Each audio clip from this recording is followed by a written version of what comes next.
Kapag ang isang team mga kabasketball na kasing talented ng Sixers is fully bought in, naku po, scary things could happen, mga kabasketball. Para manalo sa NBA Finals, dapat magsakripisyo ang isang team. Pinatutunayan ng Sixers na handa silang tanggapin ang hamon. Ang Philadelphia mga kabasketball will enter the 2026 hanggang 2027 season na may highest expectations mula noong manalo sa championship noong 1983. After all, idinagdag ng Sixers mga kabasketball sina Jaylen Brown at LeBron James sa kanilang mga ranks at maraming attention comes with that. Kaya kung sila ay fall short, ang spotlight na iyon could become blinding. Gayunpaman, handa ang Philadelphia na harapin muna ang Storm dahil ang mga star nito ay spent the summer na adjusting sa kanilang mga laro at developing chemistry. Kung magpapatuloy ang Sixers sa trajectory na ito, any talk of "there's only one ball" will be silly come October. Marahil ay magkakaroon din sila ng ilang hardware to show for it as well when it's all said and done.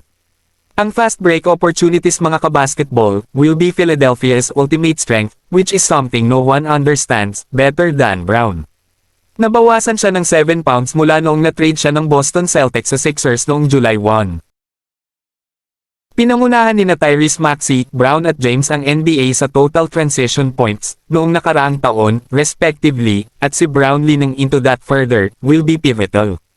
Ang Sixers ay gumagamit ng speed at athleticism that it would be a disservice not to try to play faster. Doing so, ay maaaring humantong sa sustained regular season success. Ito ay isang bagay na gustong ma-improve ng Philadelphia as it ranked 15th league-wide in pace via Basketball Reference.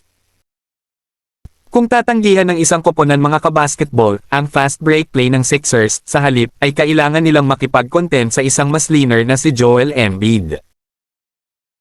Nakatanggap si Embiid ng problematic criticism para sa kanyang timbang sa mga nakaraang taon. Ngunit ang reality mga kabasketball ay mahirap mapanatili ang elite conditioning kapag nagnanavigate sa mga long-term injuries, specifically knee injuries. Si Embiid, all things considered, ay nasa mabuting kalagayan noong nakaraang season, at ang katotohanan na siya ay tila mas payat ay nagpapahiwatig na ang kanyang kaliwang tuhod is not the nuisance it was in recent years.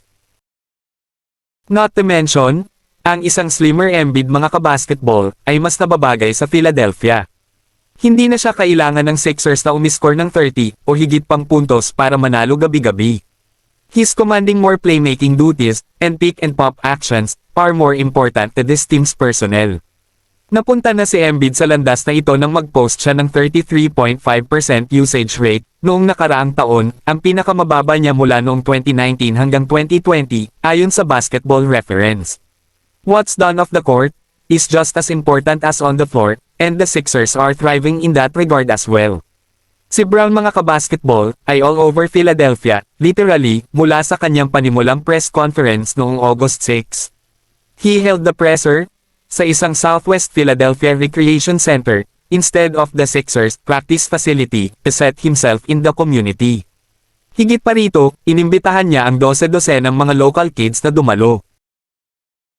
Noong araw ding iyon, inihagis ni Brown ang unang pitch sa laro ng Phillies, at then showed up at the Eagles training camp, noong Biyernes ng umaga.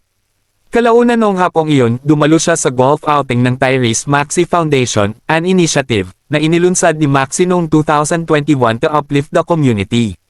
Si Brown mga kabasketball appeared at the Danny Rumph Classic, isang charity basketball tournament sa Philadelphia, noong gabing iyon. This stuff matters. Lumabas din ang footage ni Embiid at VJ Edgecombe na nag-workout sa pasilidad ng Sixers noong ika-6 ng Agosto. Isa lamang ito sa maraming workouts na ginawa ng Philadelphia ngayong summer. Si Maxey at James mga kabasketball ay put in work in July, and Maxey also took the floor with LeBaron Phelan Jr. and others at Philadelphia's facility on Saturday.